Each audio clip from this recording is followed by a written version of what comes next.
H1B visa അതുമായി ബന്ധപ്പെട്ടുള്ള panic ഇന്ത്യയിലാകുവാനും വലിയ രീതിയിലാണ് അതിൻ്റെ റിഫ്ലക്ഷനാണ് സ്റ്റോക്ക് മാർക്കറ്റിൽ കണ്ടത്. ഏകദേശം 3 മുതൽ 4%, ചിലതൊക്കെ 6%. IT കമ്പനികളുടെ ഷെയറുകളാണ് തകർന്നു പോയത്. ഇന്ത്യൻ കറൻസി വീണ്ടും താഴോട്ട് പോയി. ഇന്ത്യൻ IT സിറ്റികളിൽ, ഹബ്ബുകളിൽ ആ പാനിക്ക് കണ്ടിന്യൂ ആയിട്ട് തുടരുന്നു. അമേരിക്കയിൽ H1B വിസ അവരുടെ, അതേപോലെ ഇന്ത്യയിൽ അവരുടെ പേരൻസ്, അവിടെയും ശക്തമായ പാനിക് എന്ന് പറയുന്നത് എല്ലാവർക്കും മനസ്സിലായി. ഒരുവിധം എല്ലാവർക്കും മനസ്സിലായി അവരുടെ ജോലി പോവുകയാണ്, അവരുടെ ലൈഫ് അൺസർട്ടനിറ്റിയാണ്. ഇനി ലേറ്റസ്റ്റ് ആയിട്ടുള്ള അപ്ഡേറ്റ് ഇന്ത്യൻ പത്രങ്ങളും അത് കുറച്ചുകൂടെ 1 മണിക്കൂർ ബ്രേക്ക് ചെയ്തിട്ടുണ്ട്. ഏകദേശം 2025 നിങ്ങൾ മനസ്സിലാക്കണം, അതിൽ 2,50,000 പേരാണ് ടോട്ടൽ H1B വിസ അമേരിക്കയിൽ റിന്യൂ ചെയ്യേണ്ടത്. അതായത് നമ്മളിപ്പോൾ ഉദ്ദേശിക്കുകയാണെങ്കിൽ ഇപ്പം സെപ്റ്റംബർ കഴിഞ്ഞു, ഒക്ടോബർ, നവംബർ, ഡിസംബർ, അതായത് വരാൻ പോകുന്ന 3 മാസം, അല്ലെങ്കിൽ വേണമെങ്കിൽ 4 മാസം എടുക്കുക, 1 മാസത്തിൻ്റെ പകുതി കൂടെ ചേർക്കുക.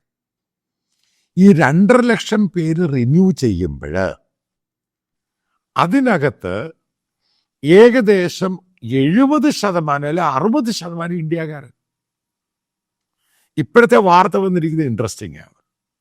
അതായത് ഇന്ത്യൻ പത്രമായ ഹിന്ദുസ്ഥാൻ ടൈംസ് തന്നെയാണ് പറയുന്നത്, റിന്യൂവലുമായിട്ട് പല ആൾക്കാരും നേരത്തെ റിന്യൂവലിൽ കൊടുത്തത്, അതിന് ഈ അമേരിക്കൻ എംബസി പോയപ്പം പോയവരുടെ എല്ലാം ഇത് റിജക്റ്റ് ചെയ്തു, റിന്യൂവൽ റിജക്റ്റ് ചെയ്തു.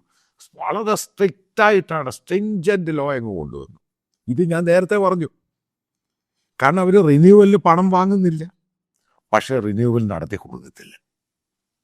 ഇതാ ഞാൻ പറഞ്ഞ, ഏകദേശം ഇത്രയും പേര് പോകുമ്പോൾ ഒരു വർഷത്തിനുള്ളിൽ 3.5 ലക്ഷം പേര്, അതായത് വരാൻ പോകുന്ന ഒരു വർഷത്തിൽ 3 ലക്ഷം, അല്ലെ എനിക്ക് 4 ലക്ഷത്തിന് മുകളിൽ ആൾക്കാർക്ക് ജോലിയില്ലാതാവുകയാണ്.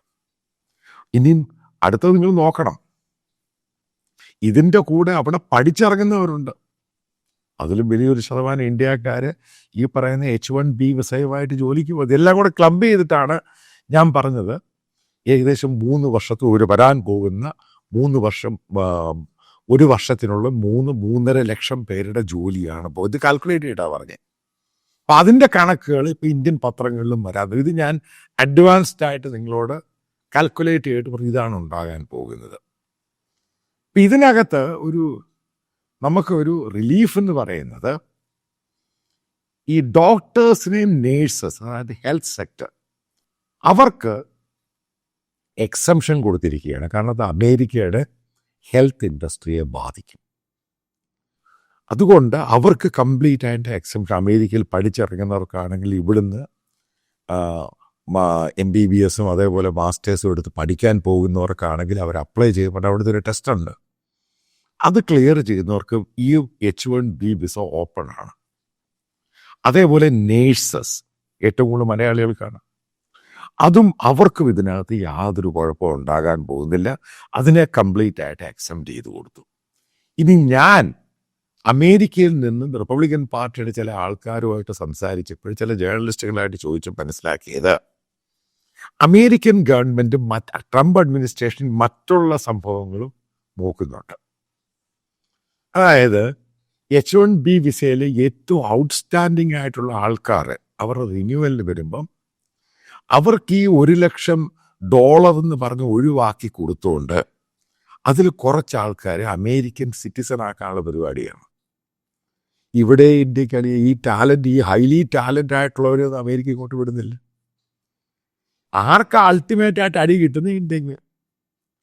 അതായത് മറ്റുള്ള ആൾക്കാരൊക്കെ ഇങ്ങ് വന്നോളൂ, ഏറ്റവും ടാലൻറ്റഡ് ആയിട്ടുള്ള ടെക്കീസ്, ടെക്നോളജിസ്റ്റും ഇൻവെൻഷനും ഈ പരിപാടികളൊക്കെ ചെയ്യുന്നവരെ അവരങ്ങ് എടുക്കുകയും. ഇതേ ഞാൻ പറഞ്ഞോളൂ, ഈ അവസാനം അൾട്ടിമേറ്റ് നമുക്ക് ഇത് അടി കിട്ടുന്നത്. ഇതെല്ലാം കൂടി ഇന്ത്യ വന്ന് ഇപ്പോൾ ആൾക്കാർ വന്നു കഴിഞ്ഞാൽ ഭയങ്കര ഒരു പുല്ല് വിടില്ല. പല ടെക്കീസിനോടും ഇന്ത്യയെ ജോലി ചെയ്യുന്നവരോട് അവിടെയോടൊക്കെ ചോദിച്ചു, ഇതൊന്നും പോസിബിൾ ഓപ്ഷൻ അല്ല ഇവർക്ക്. ഇതിനു വേണ്ടിയൊക്കെ ഈ സ്വദേശി വിദേശി, അതായത് ബേക്കിംഗ് ഇന്ത്യക്ക് പറഞ്ഞ നേരത്തെ ചെയ്യേണ്ട സംഭവമാണ്. അതായത് ഇന്ത്യൻ പൊളിറ്റിക്കൽ ലീഡേഴ്സിന് ഒരു പുല്ല് വർത്താനം നമ്മൾ പറയും, ഒരു വിഷണറി ഇല്ലാത്തവര്. ഇതൊക്കെ മുന്നിൽ കണ്ടോണം. ഞാൻ ഇൻ ഡീറ്റെയിൽ ആയിട്ട് ഗ്ലോബലായിട്ട് ഒരു മാസീവ് എക്സോഡസ് ഉണ്ടാകാൻ പോവാ ഇന്ത്യയിലോട്ട്, തിരിച്ചിങ്ങോട്ട് റിവേഴ്സ് മൈഗ്രേഷൻ, റിവേഴ്സായിട്ട് ജോലി കഷ്ടപ്പെട്ട് വരാൻ പോകും മാസീവായിട്ട്. നിങ്ങൾക്കറിയാം, ഈ പറയുന്ന റിഫോംസ് പാർട്ടി അവർ പറഞ്ഞിരിക്കുകയാണ് അവിടെയുള്ള ഇമിഗ്രേഷൻ ലോ, അതായത് പെർമനന്റ് താമസം പരിപാടി ഇല്ല, വിസ എടുത്ത് ദൂരെ കളയുമ്പോൾ. ഇത് അമേരിക്ക തുടങ്ങി. ഞാൻ പറയുന്നത് നിങ്ങൾ കേൾക്കുക, ലോകത്തെല്ലാ രാജ്യങ്ങളും ഇത് ഫോളോ ചെയ്യും, യൂറോപ്പ് മുഴുവൻ ഇത് ഫോളോ ചെയ്യും. പിന്നെ ഗ്രാജുവലി ആവശ്യമുള്ള പാർട്ട് മാത്രമേ ഈ പറയുന്ന അറേബ്യൻ രാജ്യങ്ങൾ അതൊരു ഫോളോ ചെയ്യും. ഇതാണ് ഞാൻ പറയുന്നത്. ഇതെല്ലാം ഒരു ബന്ധത്തിന്റെ പുറത്ത് നിൽക്കുന്നതാണ് ഇതൊക്കെ സംഭവം. ഡേ വൺ ഓൺവേർഡ്സ് പറയുന്നതാണ് അമേരിക്കയുമായിട്ട് സെറ്റിൽ ചെയ്യണം, അവരുമായിട്ട് ഒരുമിച്ച് പോകാനേ പറ്റും. നമുക്ക് അവരോട്ട് ഉടക്കാൻ പറ്റത്തില്ല. H1B വിസയിൽ ഉണ്ടാകുന്ന ഷോക്ക് ഇന്ത്യൻ മാർക്കറ്റിൽ വളരെ വളരെ വിസിബിൾ ആയില്ലേ. ആൾക്കാർക്കും ചെറുപ്പക്കാർക്കും ജോലിയിട്ട് ഇപ്പം ഓരോന്നായിട്ട് ഞാനീ പറഞ്ഞു, സ്റ്റിങ്ജന്റ് ലോ വരും. അവർ പറഞ്ഞു, അമേരിക്ക എന്താ പറഞ്ഞു, പെട്ടെന്ന് ട്രംപ് അഡ്മിനിസ്ട്രേഷൻ നിങ്ങൾ പാനിക് ആവണ്ട, അതായത് പുതിയ ആൾക്കാരെയാണ്, പക്ഷെ റിന്യൂ ചെയ്യണ്ടായോ, റിന്യൂ ചെയ്യുമ്പോൾ അതേ കയറി പിടിക്കുക. അതാണ് ഞാൻ പറയാം, അവരുടെ ജോലി പോയി.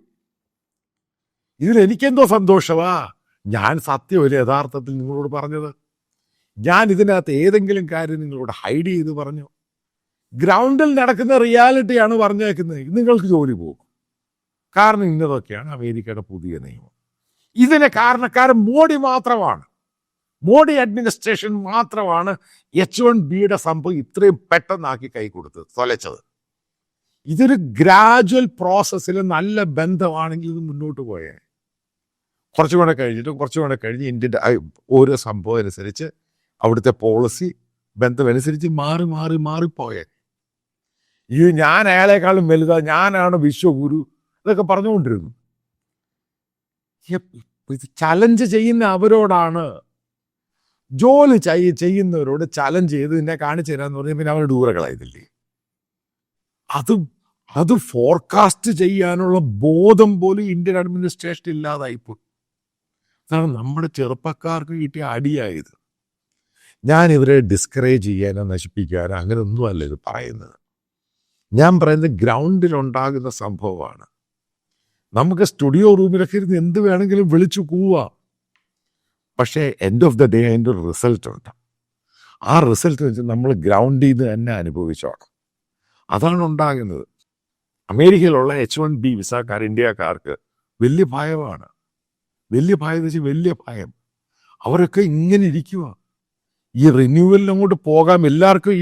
ഈ കഴിഞ്ഞ ഇതിന് ശേഷം പല ആൾക്കാരും റിന്യൂവൽ അപ്പോയിൻമെൻറ്റ് കൊടുത്തിട്ടുണ്ട് അമേരിക്കൻ എംബസി, അവരുടെ കോൺസുലേറ്റ് പലയിടത്തും.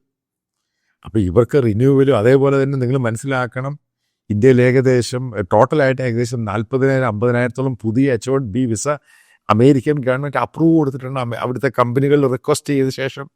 അതിനകത്ത് ഏകദേശം 15,000-20,000 ഇന്ത്യക്കാർക്കാണ് H1B വിസ, അതായത് പുതിയ അപ്രൂവൽ.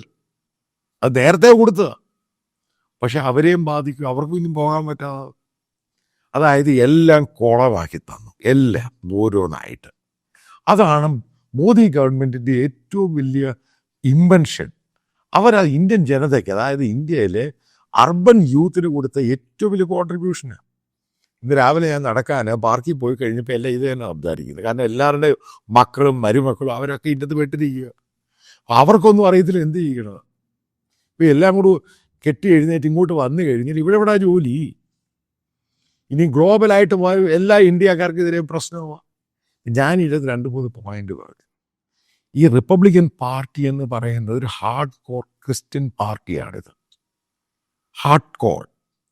അതിനകത്ത് ഇന്ത്യയിൽ ഈ ക്രിസ്ത്യൻസിനെതിരെയുള്ള അറ്റാക്ക്, അതേപോലെ അവരുടെ നാഷണൽ ഹെറിറ്റേജ് ഫൗണ്ടേഷൻ, അവർക്കൊക്കെ കൃത്യമായിട്ട് റിപ്പോർട്ട് കിട്ടുന്നുണ്ട്. ഈ മോദി ഗവൺമെൻറ്റുമായി അവരുടെ പാർട്ടിയുമായി ബന്ധപ്പെട്ടവരാണ് ഈ ക്രിസ്ത്യൻസിനെ വെറുതെ കയറി അറ്റാക്ക് ചെയ്യുന്നത്. ഇതൊക്കെ വന്നിട്ടുണ്ട്. അതുകൊണ്ടാണ് ഈ മോദിയെ ഇപ്പോൾ അടുപ്പിക്കുന്നില്ല.